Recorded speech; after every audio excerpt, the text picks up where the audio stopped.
Ulrich Zwingli, les 67 thèses réformatrices de 1523. Le 73e article. L'Écriture enjoint de respecter les prêtres, c'est-à-dire de leur fournir la nourriture corporelle. Christ permet à ses apôtres de manger avec ceux auxquels ils annoncent l'Évangile. Luc 10, 7. Dans cette même maison, habitez, mangez et buvez ce qu'il vous donne, car l'ouvrier est digne de son salaire. Paul est de cet avis en 1 Corinthiens 9, 13 à 15. Ne savez-vous pas que ceux qui servent dans le temple sont nourris par le temple, et que ceux qui sont attachés à l'autel partagent avec l'autel ? Donc Dieu a aussi ordonné à ceux qui prêchent l'Évangile de vivre de l'Évangile, bien que je n'en ai pas fait usage.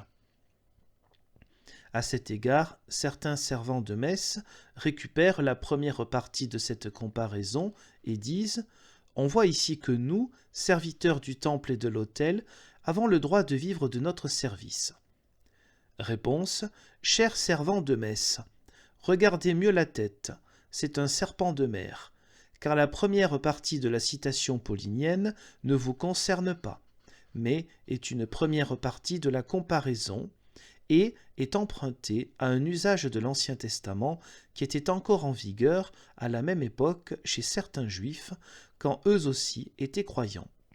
C'est évident au mot qu'il dit ensuite « donc ». Car celui qui dit « donc, fais-le aussi » a indiqué auparavant un modèle ou un exemple sans prouver ou recommander par là même le modèle. Christ a utilisé de la même manière la parabole du gérant qui, avant d'être renvoyé, s'est entendu astucieusement et frauduleusement avec les débiteurs de son maître. Référence à Luc 16, 1 à 9.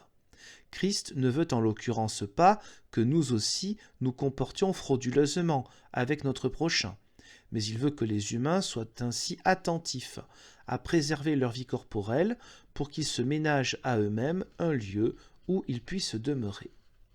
Combien plus ceux qui convoitent la vie éternelle doivent-ils veiller pour eux-mêmes à ne pas s'endetter pour un bien temporel et périssable, mais à le donner aux pauvres au nom de Christ, de telle sorte qu'ils soient accueillis et hébergés dans les demeures éternelles.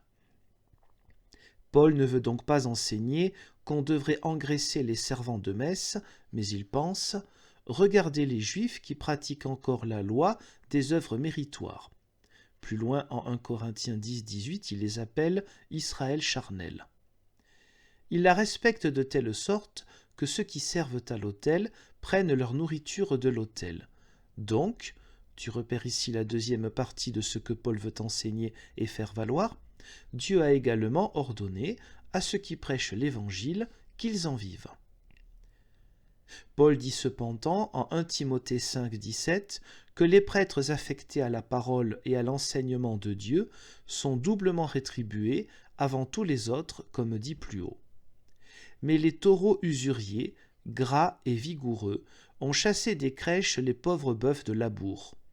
Regarde les riches abbés, prévôts, chanoines, tu trouves de jolies choses.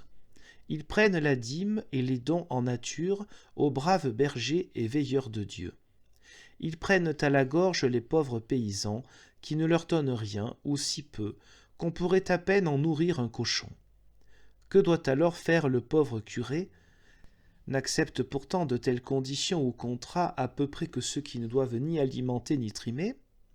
Il prend garde aux périodes de l'année, aux événements, aux listes de messes pour les âmes, aux confessions, au salut des âmes, aux offrandes, aux consécrations d'autels et d'églises, aux collectes publiques, à la célébration de messes, pour voir s'il pourrait se fournir dans ce maquis, car on ne lui en laisse pas les fruits.